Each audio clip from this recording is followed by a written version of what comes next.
যারা বলতে পারবে তাদের জন্য গিফট আছে। আসসালামু আলাইকুম, কি অবস্থা সবার, কেমন আছেন আপনারা সবাই? আলহামদুলিল্লাহ, আমি আপনাদের দোয়ায় অনেক অনেক ভালো আছি। এখন বাজতেছে 3:30। তো আমাকে একটু তেজগাঁও যেতে হবে অফিসিয়াল কাজে।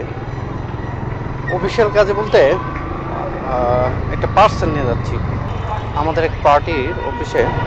এই পার্সেলটা আমাকে হ্যান্ড ওভার করতে হবে। এই হচ্ছে আমার পার্সেল ডেলিভারি। সো ওয়েট আছে মিনিমাম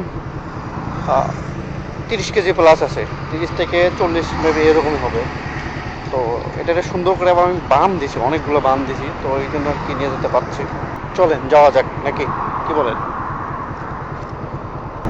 পিছনে 30 থেকে 40 কেজি নেওয়া যায় যদি সুন্দর করে আপনি বেঁধে নেন, আর রাস্তা যদি খুব ভালো হয় তাহলে কোনো সমস্যা হয় না। রাস্তা যদি খারাপ হয় আর যদি বামটা যদি আপনি ভালো করে না নিতে পারেন তাহলে অনেক প্রবলেম হয় আর কি। যাই হোক, আমি সুন্দর করে বাম দিছি, যদিও বা রাস্তা একটু খারাপ আছে। তো আমি আস্তে আস্তে রাইড করতেছি। তো চলেন আমার গন্তব্যস্থানে যাওয়া যাক। আচ্ছা, আপনারা গেস করেন তো যে এটার ভিতর কি আছে, আপনারা বলেন। যারা বলতে পারবে তাদের জন্য গিফট আছে, কমেন্টে বলে যাবেন যে এটার ভিতর কি আছে, এবং যারা বলতে পারবে তাদের জন্য একটা গিফট আছে আমার তো। মানে সারা রাস্তা আসলাম ভালো, কিন্তু এই এতটুকু রাস্তা একবারে খারাপ। বললাম না যে আসলে যদি ভালো রাস্তা হয় তাহলে যাওয়া যায়, খারাপ রাস্তা হলে ভাঙ্গাচুরো হলে তো এভাবে গাড়িটি নিয়ে যাওয়া যায় না, খুব রিস্ক হয়ে যায়।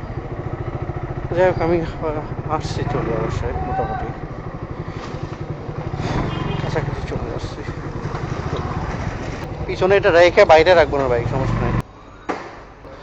তো আমার এখন চ্যালেঞ্জিং কাজটা হলো এটা খুলতে হবে একদম। যেভাবে গিটটি দিছি, বাবারে বাবা, খুলতে আমার দম বের হয়ে যাবে।